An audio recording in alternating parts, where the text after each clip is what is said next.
Greetings to my fellow Americans. My name is Wendy Wood. I address you today as an ordinary, everyday U.S. citizen like yourselves.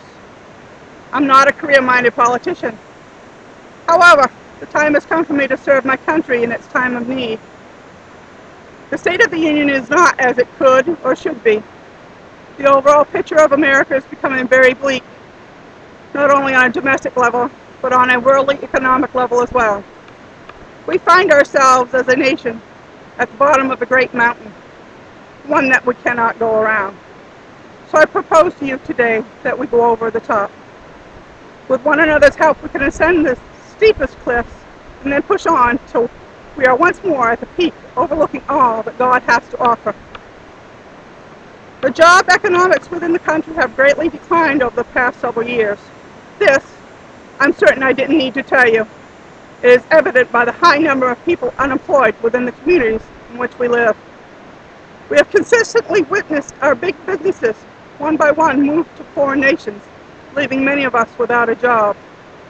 It's time we develop an initiative plan to recover some of those big businesses we've lost. To do this, it's essential that we change the way we conduct business in matters of foreign trade, focusing on regulation of imports and exports. Of those businesses that provide for the nation's basic staples, our moderate-sized industries, not many are left. One of the major reasons has been the inability to compete with foreign markets. However, other reasons include the rise of basic operating expenses, such as the cost of raw materials and energy. We need to root out the underlying causes of this and try to mitigate a just enumeration. Increased union tactics that don't focus on the livelihood of the business, but rather on individual greed, play a major role in whether a business thrives or is a cause for its demise. This, I know, is a political hot button, but our great country has already established and implemented a Fair Wage Act, providing for everyone the means to dispute any unfairness. This was thanks to those union initiatives when there was at a time in our nation there was not a fairness of wage. What is needed now is a change of focus to the viability of the business. Because we are all finding out if the business does not thrive, we won't have a wage to be concerned about. Other burdens imposed on these businesses that has at times a great impact is licensures and taxes. It's time we review these governmental guidelines to ensure that we as a nation are not encumbering businesses by imposing on them an undue financial burden. This aspect must be reviewed with environmental awareness. With these factors impacting the larger businesses, it is no wonder the number of new small businesses surviving the impact of initial startup suffer. Ladies and gentlemen, America has come to a threshold of major economic turmoil that is leading to the collapse of one of the world's greatest nations. Our political system is not working for us. Our nation, as you know, is broke. And in this tragic analysis, we can find a cause for hope. Our political system is not supposed to work for us. It's supposed to represent us. Herein lays the problem and the remedy. It is time to ask, are these people whom we elect here to represent us or here to work for us? There is a great difference and plays a major factor in the prosperity of our nation as a whole. With the free education afforded us by the United States Constitution, we learn that Congress has the right to grant itself a yearly wage increase. This was set forth when the nation was a fledgling and needed to draw strength from within its numbers. The time has come to reconsider the wage of our politicians. In doing so, we will find out if our congressmen are here to serve their country or their own financial gain. Let's face it, being a politician has become a dirty job. Americans are finding it difficult to identify the motives of the people whom they elect.